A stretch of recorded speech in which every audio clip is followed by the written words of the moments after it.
இது வந்து ஒரு நீதித்துறை போலீஸ் எல்லாம் சேர்ந்து அது நடந்ததா இல்லையான்னு கண்டுபிடிக்கிற அளவுக்கு எங்ககிட்ட பவர் இல்லை. இப்போ நடக்கிற இது வந்து ஒரு முக்கியமான துறை. இல்ல நான் சொல்றத ஃபுல்லா கேட்டுங்க. இப்போ நடந்ததுன்னா நாங்கள் உடனடியாக விசாரிச்சு அதை கன்ஃபார்ம் பண்ணி நாங்கள் ஒரு ஆக்ஷன் எடுக்க முன்னாடி வந்து நாங்கள் தப்பாக எடுத்துக்கூடாது இல்லையா? நீங்கள் 20 வருஷத்துக்கு முன்னாடி நடந்திருக்குன்னு சொல்லும்போது அதுக்கான எந்த விதமான ஆதாரத்தையும் இப்போ போய் போலீஸ் ஒரு ஹோட்டலில் தங்கினா ஹோட்டலில் போய் நான் வந்து ரிசிப்ட் வாங்க முடியாது, இல்லை சிசி ஃபுட்டேஜ் வாங்க முடியாது. அதை போலீஸ் வாங்கலாம். அது எங்ககிட்ட கொடுத்தாங்கன்னா அதில் உண்மை இருக்குன்னு நாங்கள் கருதுனா அதை நாங்கள் சட்டபூர்வமாக அமைச்சிடலாமே தவிர அந்த நடவடிக்கையை நாங்கள் எடுக்க முடியாது. இப்போ கடந்த வருடம் நடந்தது, இந்த வருடம் நடந்தது, இல்லை ஒரு 2-3 வருடங்கள் நடந்தது அப்படின்னா நாங்கள் அதை வந்து ஃபைண்ட் அவுட் பண்ண முடியும். யார் எங்கள் நெட்வொர்க்கில் வந்துடுவாங்க.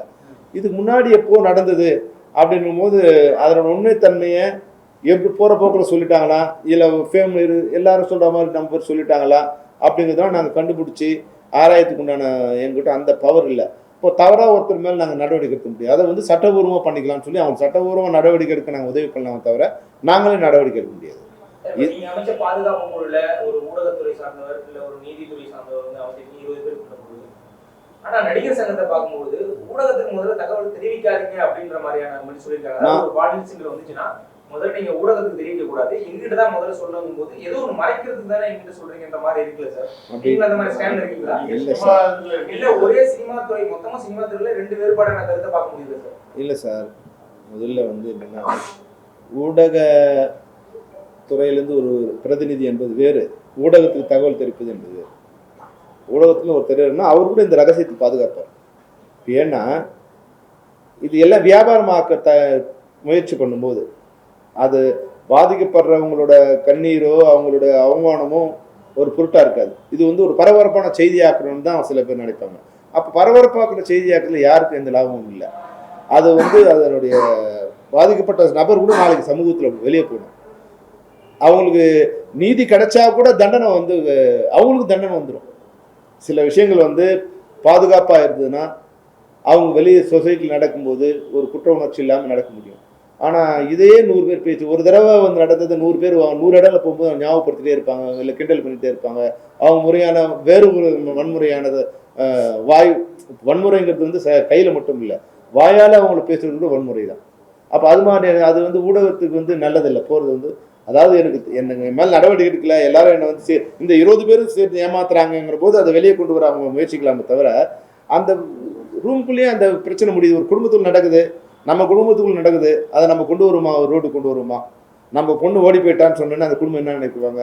ஐயோ கொண்டு வந்து செட் பண்ணி நடக்கும். அப்போ அது மாதிரி தான் எங்கள் குடும்பமும். உங்கள் குடும்பத்தில் 4 பேர் இருக்கலாம், எங்கள் குடும்பத்தில் 25,000 பேர் இருக்கும். அப்போ எங்கள் குடும்ப விஷயங்கள் வந்து அது எங்களுக்குள்ளே இருக்கணும். அது வந்து ஒரு வியாபார பொருளாக்கக்கூடாதுன்னு நாங்கள் நினைக்கிறோம். நாங்கள் ஒருவேளை இந்த 20 பேர் சேர்ந்து ஏமாத்துறோம் அப்படின்னு அவங்க சம்மந்தப்பட்ட உறுப்பினர் நினைச்சா அது வெளியே கொண்டு வரதுக்கு அடுத்த முயற்சியை அதை அவங்க வச்சுக்கலாம். அது தானாகவே நாங்களே நடவடிக்கை எடுத்து எங்கள் குடும்பத்துக்குள்ளே அது முடியுதுன்னு வச்சுங்க, அது ஒரு வியாபார பொருள் ஆக்க வேண்டிய அவசியம் இல்லை. இல்லைங்களா? சரி, இது ரொம்ப நாளாக இந்த பிரச்சனை வந்து இருந்துட்டு இருக்கு. வேறு மாநிலத்தில் வந்து படப்பிடிப்பு நடக்கும்போது அந்த மாநில தொழிலாளர்களை பயன்படுத்துறதுனால தமிழ் சினிமாவில் இருக்க தொழிலாளர்கள் பாதிக்கப்படுறாங்க அப்படிங்கிற ஒரு கருத்து வந்து ரொம்ப நாளாவே இருக்கு. அதுக்கு ஏதாவது தீர்வு காண்றதுக்கு இப்போ மறுசீரமைப்பு பண்ணும்போது தமிழ் திரைப்பட தயாரிப்பு சங்கத்துக்கு நாங்கள் கொடுத்த முதல் கோரிக்கை என்னன்னா, அன்லெஸ் அதர்வைஸ் அந்த காட்சியை டிமாண்ட் பண்ணலன்னா நீங்கள் வெளியூருக்கு போகக்கூடாது. சும்மா உங்களோட இதுக்காக போய் அங்கே போய் உட்காந்து ஷூட் பண்ணிட்டு தான் நாங்கள் வந்து அதுக்கு நாங்கள் எந்த ஒத்துழைப்பு, அது எவ்வளோ பெரிய நடிகராக இருந்தாலும் நாங்கள் அதுக்கு ஒத்துழைப்பு தர மாட்டோம். நீங்கள் எங்கேயே பண்ணீங்க, அவங்களே ஸ்க்ரீன் பண்ணீங்க, நாங்கள் வந்து ஏதோ ஒதுக்கப்பட்டவங்க கிடையாது. நீங்கள் வந்து அவங்க சாப்பிட்டு போட்ட மிச்சத்தை சாப்பிட்ற ஆளுங்க கிடையாது. அவங்கவுங்க மாநிலத்துக்கு அவங்க தொழில் நடக்கணுங்கிறது எங்கள் தமிழ் திரைப்படங்கள் பண்ணும்போது அவங்களோட தமிழ் திரைப்பட தொழிலாளர் பணிபுரியணும்னு. ஆனால் ஒரு வேளை வந்து அவங்க இமயத்தில் போய் ஷூட்டிங் பண்ண விரும்புகிறாங்க, நீங்கள் இமாலய எங்கேயே செட்டு போடுங்க அப்படின்னு நாங்கள் சொல்லலை. நீங்கள் போய் தேனியை கொண்டு போய் அங்கே போடாதீங்க, மதுராந்தகத்தை கொண்டு போய் அங்கே போய் செட்டு போடாதீங்க. மதுராந்தகத்தில் எடுக்க வேண்டியது மதுராந்தகம் எடுங்க, தேனியில் எடுக்க வேண்டியது தேனியில் எடுங்க. ஒருவேளை ஹைதராபாத் கோல்கொண்டா போனால் கோல்கொண்டா போய் எடுங்க. எந்த காட்சி உங்களுக்கு தேவைப்படுதோ அதை எடுங்க. உங்களோட ப்ரிவிலேஜஸ்க்காக நீங்கள் போய் வந்து வெளியூரில் உட்காந்துட்டு எங்களோட தொழில் வாய்ப்பை பாதிக்காதுங்க அப்படிங்கிறது நான் ரொம்ப சிக்கல்.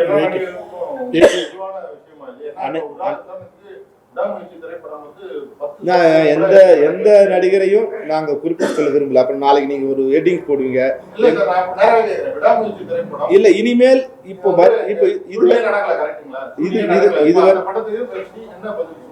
இது வரைக்கும் நடந்து நாங்க வேண்டுகோள் கொடுத்துட்டே இருந்தோங்க.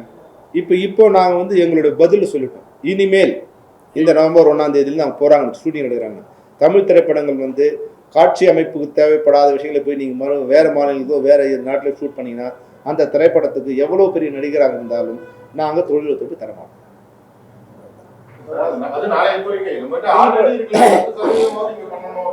இப்ப நாங்க சொல்லல இல்லையா, இப்போ நீங்க இது வரைக்கும் தண்டனை கொடுப்பேன் நான் ஒத்துழைக்க மாட்டேன் நீங்க சொல்லாம எப்படி நாங்க அதுக்கு தண்டனை கொடுப்போம்?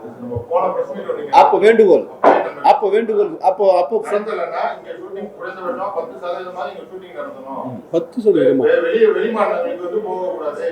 இல்ல சார்.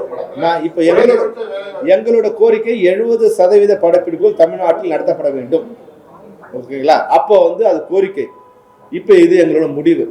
70% இல்லைன்னா 70% இல்லை, காட்சி தேவைப்பட்டதுன்னா ஒரு படம் வந்து ஃபுல்லாவே ட்ரெக்கிங் எடுக்கிறாங்க, இமாலயில புதைந்து போன மனிதனை பத்தி எடுக்கிறாங்க, அந்த படத்தை 100% அங்க எடுங்க, இங்க எடுங்க நாங்க சொல்லல.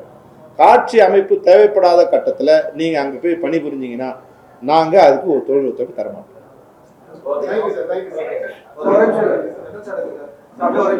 Okay sir.